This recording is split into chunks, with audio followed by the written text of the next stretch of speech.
Bismillahirrahmanirrahim. Alhamdulillah wassalatu wassalamu ala Rasulillah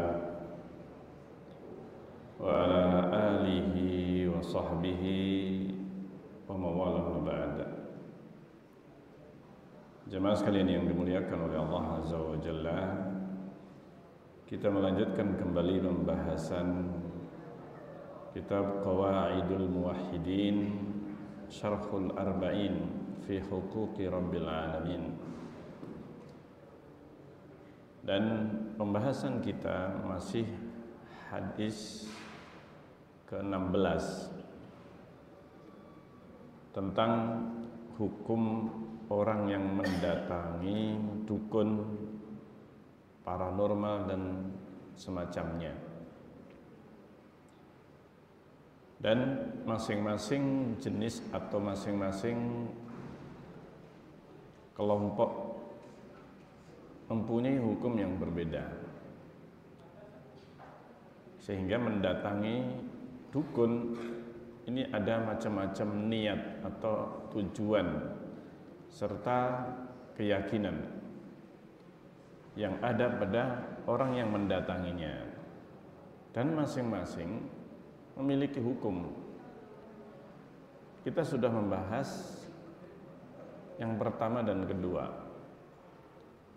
Yang pertama kita ulang sedikit karena ini masih terkait dengan kajian kita sebelumnya. Mendatangi dukun, jenis yang pertama mendatangi sekaligus membenarkan apa yang dikatakan oleh dukun paranormal dalam perkara gaib yang hanya diketahui oleh Allah. Perkara gaib yang tidak mungkin atau tidak bisa diketahui melainkan hanya Allah Azza wa Jalla. Maka ini adalah kekafiran, mengeluarkan dari Islam. Karena ilmu gaib ada yang khusus, ini adalah milik Allah Azza wa Jalla. Tidak ada yang mengetahui melainkan itu adalah hanya Allah Azza wa Jalla. Kunci-kunci ilmu gaib tidak ada yang mengetahui melainkan hanya Allah. Ini yang disebutkan oleh Allah dalam Al-Quran. Sehingga kunci-kunci gaib ini yang disebutkan di dalam Al-Quran, inilah yang tidak ada satupun selain Allah yang bisa mengetahuinya. Maka jika membenarkan dalam hal ini dukun, maka orang tersebut keluar dari Islam. Yang kedua, mendatangi dukun dan membenarkan ucapannya dalam perkara gaib, tetapi bukan khusus menjadi hak Allah, akan tetapi perkara-perkara yang sebenarnya bisa diketahui oleh makhluk. Di antaranya tempat di mana terjadi pencurian atau ada yang mencuri dan tidak diketahui siapa pelakunya. Ini perkara gaib, tetapi tidak mutlak hanya Allah yang bisa mengetahuinya. Bisa jadi bukan hanya orang yang mencuri yang mengetahuinya, tapi ada saksi yang bisa melihatnya atau yang bisa melihat kejadian tersebut. Nah, inilah yang kedua. Apabila berkaitan dengan perkara seperti ini, barang hilang, orang hilang, ini, maka yang seperti ini mempunyai hukum yang berbeda. Dan inilah yang disebutkan di dalam hadis bahwa orang yang mendatangi dukun, maka hukumannya disebutkan oleh Rasulullah ada dua. Tidak diterima, yang pertama tidak diterima sholatnya 40 hari, dan yang kedua disebut oleh Rasulullah kafara bima unzila ala Muhammad, telah kufur terhadap apa yang diturunkan kepada Muhammad. Kekufuran yang dimaksudkan kekufuran asghar, kufur asghar, kekafiran kecil. Kenapa disebut kekafiran kecil jenis ini?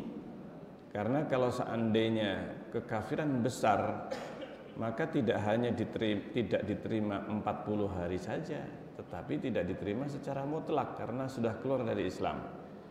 Salatnya tidak hanya diterima 40 hari, bahkan tidak diterima secara mutlak, batal salatnya, kecuali dia kembali masuk Islam. Kecuali dia kembali masuk Islam.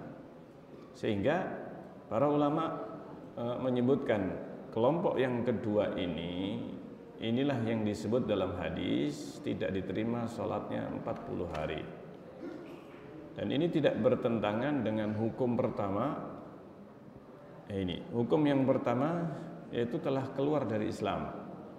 Nah, ini karena berkaitan dengan perkara yang hanya Allah yang mengetahuinya, perkara gaib yang khusus Allah Subhanahu wa taala.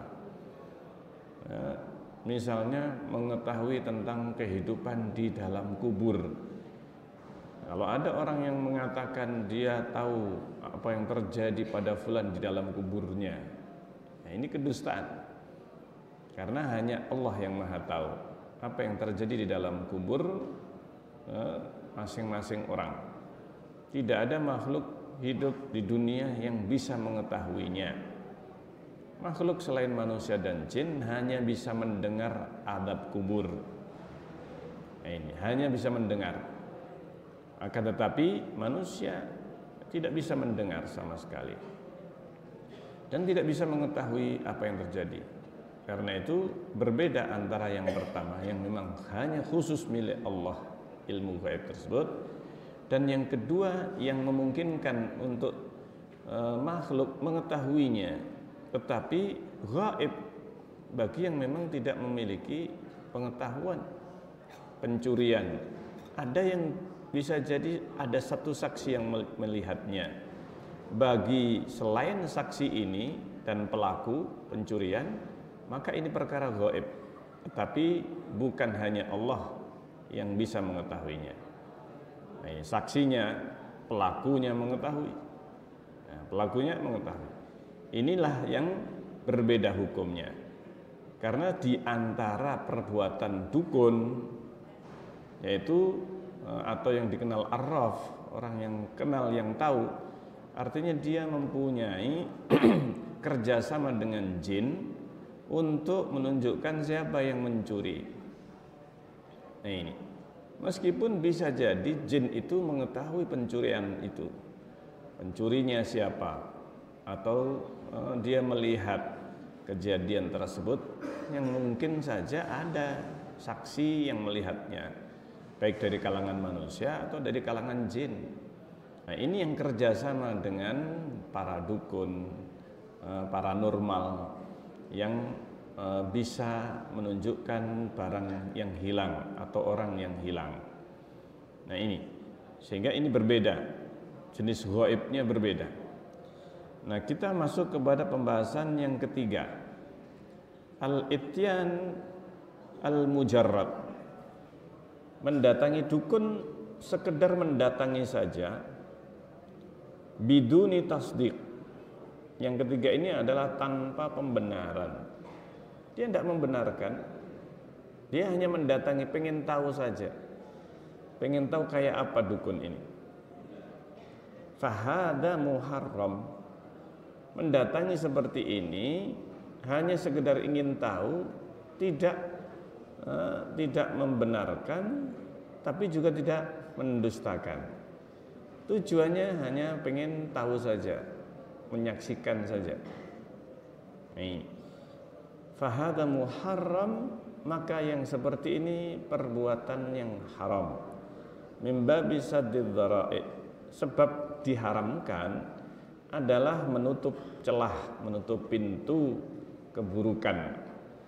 Saddud dhari'ah disebut dengan diharamkan hal ini untuk saddud dhari'ah, untuk menghindari mafsadah yang lebih besar. Apabila dibolehkan Setiap orang boleh mendatangi dukun, madaratnya besar. Apalagi orang yang mendatanginya orang yang menjadi tokoh atau ditokohkan. Nah ini, meskipun dia tidak membenarkan, nah ini, tidak bertanya, tidak membenarkan, hanya menyaksikan mungkin orang lain mendatangi dukun itu, menanyakan. Nah ini yang disebut diharamkan min bab sadd dzara'i. Wad dalilu ala dzalik. Dalilnya adalah ma rawahu Imam Muslim.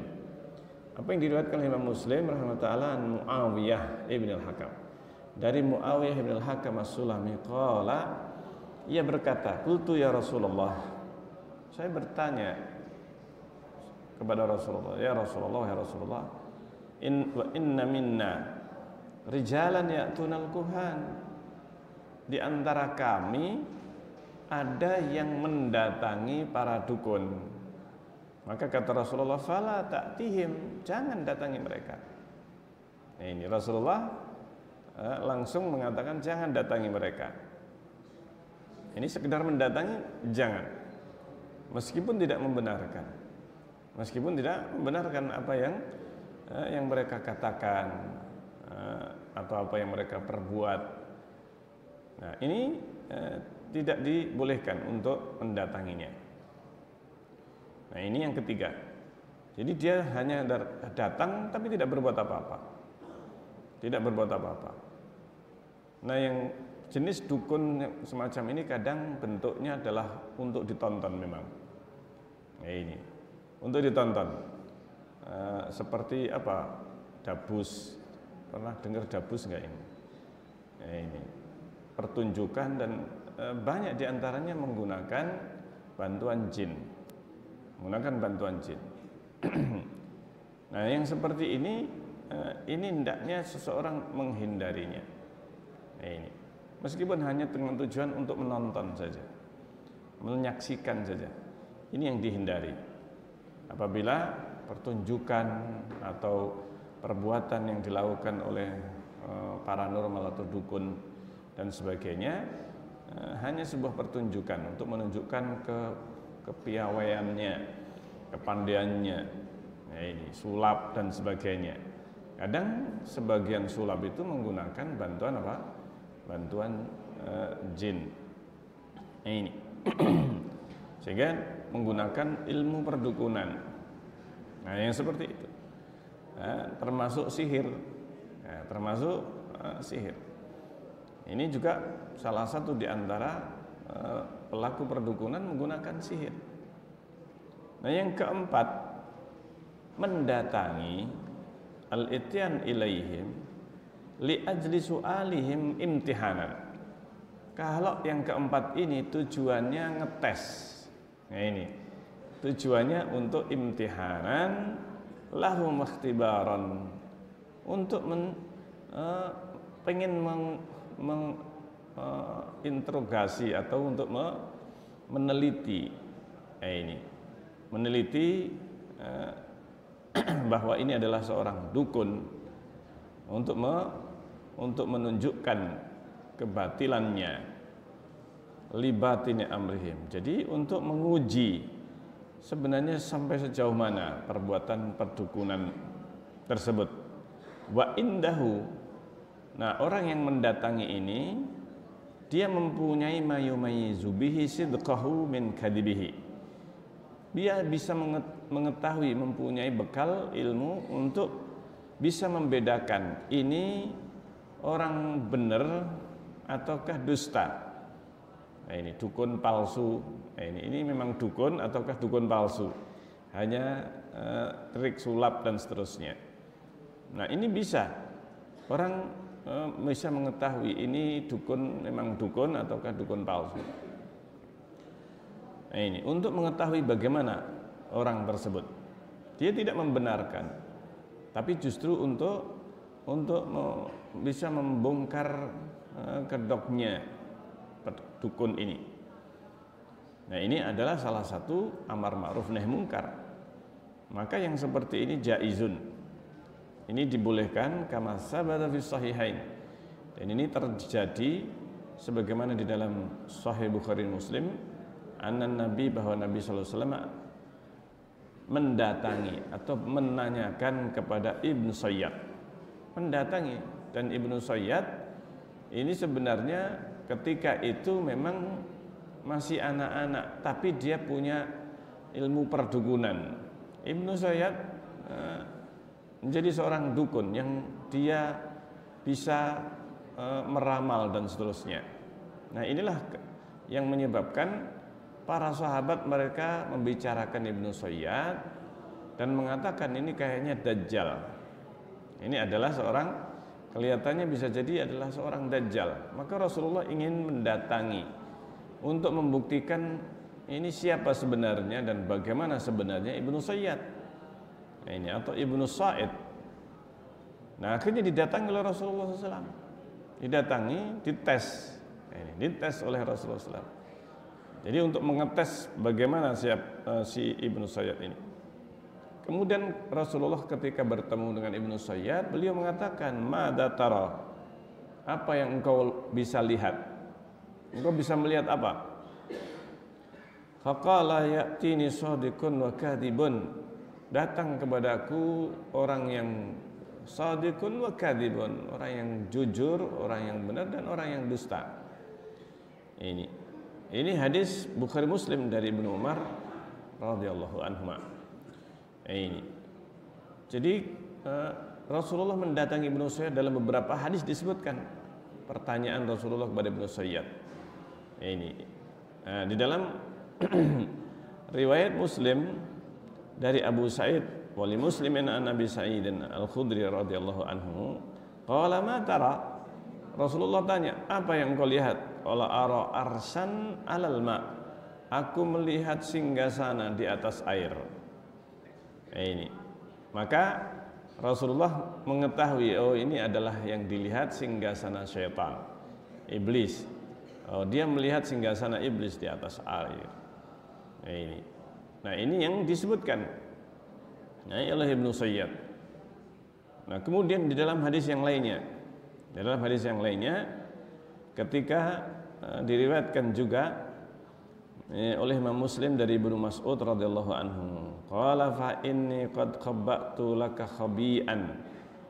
Sungguhnya aku membatin, ini khabbatu laka, aku membatinkan untukmu sebuah ucapan, artinya suatu perkataan atau suatu ucapan yang dibatin oleh Rasulullah SAW. Maka karena Ibnu Sayyad ini disebut bisa mengetahui apa yang diucapkan oleh orang, apa yang ada dalam batin orang lain, atau yang kita kenal membaca pikiran. Nah, ini membaca apa? Pikiran orang lain. Ini bisa mendengarkan suara hati. Ada sebagian orang yang mengaku demikian. Ibnu Sayyad juga termasuk demikian. Maka kata Rasulullah, inni khabbatu laka khabian atau khab'an. Dalam sebagian riwayat, inni khabbatu laka khab'an. Sungguhnya aku menyembunyikan kepadamu suatu yang ada dalam batin. Saya membatin sesuatu. Coba kamu tebak apa yang aku ucapkan atau yang aku baca. Maka ketika itu Ibnu Sayyad mengatakan ad-duh. Ini hanya itu yang diucapkan oleh Ibnu Sayyad. Yang sebenarnya Ibnu Sayyad sebagaimana para dukun paranormal yang juga kerjasama dengan syaitan atau kerjasama dengan jin untuk memberikan bisikan. Ini memberikan bisikan, berita langit yang dicuri oleh para syaitan. Ini para jin ini. Itulah yang diberikan kepada para dukun atau paranormal yang menafsirkan ataukah meramal sesuatu dari perkara gaib. Dia mencuri pendengaran dari langit. Ini yang dilakukan kerjasama dengan jin para dukun ini. Supaya jinnya mencuri pendengaran dari langit, kemudian diberikan satu kata, dua kata yang dicuri, yang berhasil dicuri kepada dukun, dukun menghiasi dengan berbagai tambahan. Ini diolah oleh dukunnya ini. Satu kedustaan, satu berita, tapi kemudian diolah oleh para dukun. Nah, disebutkan ketika Ibnu Sayyid mengatakan duh, qala sallallahu alaihi wasallam, maka Rasulullah kemudian mengatakan, ihsa falan ta'du qadrak. Ini celaka kamu sudah. Ihsa falan ta'du qadrak. Kamu enggak akan bisa melampauinya. Kamu hanya bisa seperti itu karena itulah yang berhasil dicuri. Nah, ini oleh partnernya Ibnu Sayyid. Nah, ini setan hanya bisa mencuri karena setiap kali mencuri pendengaran dari langit maka dikejar oleh malaikat. Dikejar oleh malaikat dan dilemparkan senjata untuk menyerang para setan tersebut yang mencuri. Sehingga hanya sempat mencuri satu kata atau setengah kata. Ini sebenarnya yang diucapkan oleh setan ini, yang dibisikkan maunya ad-dukhan. Maksudnya Rasulullah membaca surat ad-dukhan. Rasulullah membaca surat ad-dukhan, tetapi karena malaikat itu, karena setan yang mencuri pendengaran dari langit, hanya sempat menyampaikan kepada Ibnu Sayyid satu penggal kata, sudah diserang atau sudah dikejar oleh malaikat, maka hanya sempat mengucapkan duh. Nah, ini maksudnya ad-dukhan. Maka Ibnu Sayyid hanya bisa mengucapkan duh saja. Nah, ini sebenarnya yang terjadi pada Ibnu Sayyid. Karena itu Rasulullah mengatakan, kamu nggak akan bisa lebih dari itu, sudah. Hanya itu yang kamu dengar dari setan. Namanya setan berusaha mencuri dan itu yang berhasil dicuri, ad-dukhan. Tetapi yang tersampaikan kepada Ibnu Sayyid hanya duh saja. Maka kamu tidak akan bisa mencapainya. Nah, ini yang dilakukan oleh Rasulullah terhadap Ibnu Sayyid. Ini juga demikian halnya apabila seseorang ingin membongkar ini kedoknya dukun untuk menunjukkan kedustaan.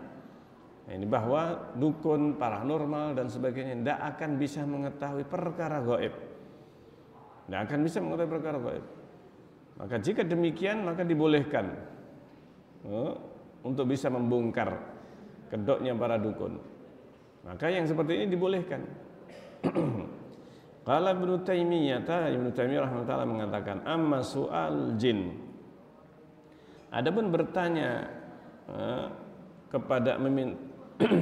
bertanya atau meminta kepada jin, wa su'alu man yas'aluhum, atau bertanya kepada orang yang berhubungan dengan jin. Fahadha, maka hal ini in kana ala wajhi tasdiq lahum, apabila dalam rangka untuk membenarkan, dalam bentuk dia datang dan membenarkan fi kulli ma yukhbiru nabihi, apapun yang dia kabarkan, wa ta'zim lil mas'ul, dan mengagungkan, memuliakan orang yang didatangi, yaitu dukunnya ini, fahuwa haramun, maka inilah yang diharamkan. Kama sabata fi sahih Muslim, sebagaimana yang telah terdapat di dalam Sahih Muslim wa ghairihi dan yang lain, an Muawiyah bin al-Hakam as-Sulami, dari Muawiyah bin al-Hakam as-Sulami, qala qultu ya Rasulullah, wahai Rasulullah, umuran kunna nasna'uha fil jahiliyah, ada beberapa perkara yang dulu kami lakukan di masa jahiliyah. Kunna na'til kuhan, di antaranya disebutkan oleh Muawiyah ini ketika masuk Islam, menceritakan apa yang telah dilakukan di zaman sebelum masuk Islam. Ini kami pernah atau biasa mendatangi dukun, kunna na'til kuhan. Qala, maksudnya Muawiyah ingin meminta kepada Rasulullah apa saja yang boleh dan apa yang enggak boleh, yang dulu kami lakukan. Maka ketika di salah satunya perkara yang dilakukan di zaman jahiliyah, ini apakah masih boleh? Yaitu diantaranya yang ditanyakan mendatangi dukun. Maka kata Rasulullah, fala ta'tul kuhan, kalau gitu jangan mendekati, jangan mendatangi para dukun. Berarti ini hukumnya haram, mendatangi dukun. Ini entah membenarkan ataukah tidak. Wa fi sahih Muslimin aidan, dan juga di dalam Sahih Muslim, an Ubaidillah an Nafi', dari Ubaidullah dari Nafi', an Safiyah dari Safiyah, an ba'di azwajin Nabi, dari sebagian istri Nabi sallallahu alaihi wasallam, anin Nabi sallallahu alaihi wasallam, dari Nabi sallallahu alaihi wasallam, beliau bersabda, qala man ata arrafan, barang siapa yang mendatangi arraf, mendatangi orang pintar, orang tahu. Ini kalau diterjemahkan dalam bahasa kita, wong ngerti, ada yang istilahnya orang tua. Kamu datangi orang tua saja. Orang tua maksudnya bukan orang tua kandungnya, tapi orang yang tua, yang maksudnya orang yang pinter ilmu gaib, orang yang tahu ilmu gaib, arraf. Ini dukun, paranormal, ini yang dimaksudkan. Ini istilah-istilah banyak beredar di masyarakat, beda-beda, Mak. Beda-beda namanya. Wong pinter, orang pintar, dan seterusnya. Tapi intinya sebenarnya adalah ya mereka itu paranormal. Ini penamaan yang agak keren, paranormal ini. Sebenarnya ya dukun dan arraf dalam bahasa Arab. Maka disebutkan man ata arrafan, barang siapa yang mendatangi arrafan, paranormal, fasa'alahu an syai'in, lalu bertanya tentang sesuatu, lam tuqbal lahu salatun arba'ina yauman, tidak diterima 40 hari salatnya. Enggak diterima. Maksudnya enggak diterima, ini perugi. Dia amalnya seandainya itu sudah sah atau sudah dilakukan, maka enggak diterima. Bisa jadi maksudnya yang sudah lewat 40 hari atau 40 yang akan datang. Yang intinya bahwa dia tidak mendapatkan manfaat dari sholatnya selama 40 hari. Nih, subhanallah, kalau dia sholat, seandainya sholat 40 hari, dia tidak diterima, lam tuqbal, tidak diterima oleh Allah SWT. Ini perbuatan yang sia-sia, rugi orang dia 40 hari sholat. Ini kalau sholat, maka 40 hari dia sholat tidak ada manfaatnya bagi dirinya. Ini kalau mendatangi dukun. Wa amma in kana yas'alul mas'ul, adapun jika bertanya kepada yang ditanya ini, liyamtahin halahu, liyamtahina halahu, untuk menguji keadaannya, wa yakhtabir batina amrihi, bagaimana sebenarnya rahasia di balik perbuatannya, wa indahu ma yumayyizu bihi sidqahu min kadhibih, dan dia mempunyai kemampuan yang bisa membedakan mana yang benar ataukah dusta, fahadha jaizun. Jadi kalau tujuannya untuk membongkar kebohongannya atau makarnya dukun, kedustaan, kebobrokan perbuatannya, kepalsuannya, maka ini dibolehkan. Kama sabata fi sahihain, sebagaimana yang tadi disebutkan. Ini sehingga ini yang disebutkan oleh Rasulullah SAW ketika Ibnu Sayyad mengatakan, ketika ditanya oleh Rasulullah, inni khabba'tu laka khabi'an, qala adduh qala ikhsa falan ta'du qadraka. Ini sudah celaka, kamu enggak akan bisa melewatinya. Fa innama anta min ikhwanil kuhan, sungguhnya kamu ini adalah termasuk saudaranya kuhan. Maksudnya ya kamu termasuk para dukun sebagaimana dukun yang lainnya. Nah ini itu saudara-saudara dukunmu. Maka kamu itu ya seperti mereka. Innama anta min ikhwanil kuhan. Ta'du qadr. Fi innama anta min ikhwanil kuhan. Sungguhnya engkau termasuk saudaranya kuhan. Jadi ini yang disebutkan oleh Rasulullah SAW. Nah, dari beberapa pembahasan ini mendatangi para dukun.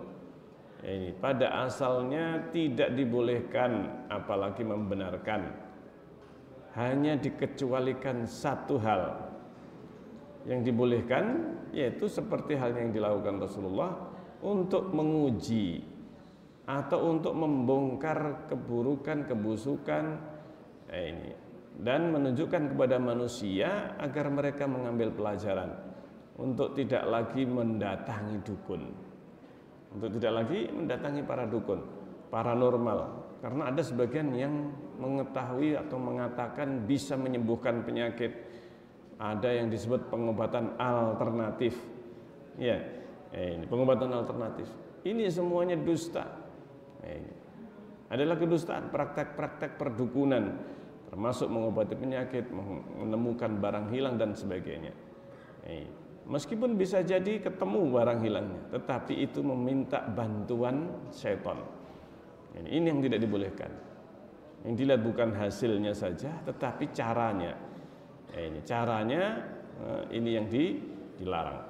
Baik, insyaallah sampai di sini pembahasan kita. Dan dari hadis yang ke-16 ini kita semakin bisa mengetahui hukum mendatangi para dukun, paranormal dan semacamnya adalah satu yang diharamkan, kecuali untuk mengujinya saja. Sampai di sini kita akhiri. Subhanakallahumma rabbana wa bihamdik asyhadu an la ilaha illa anta astaghfiruka wa atubu ilaik. Wassalamualaikum warahmatullahi wabarakatuh.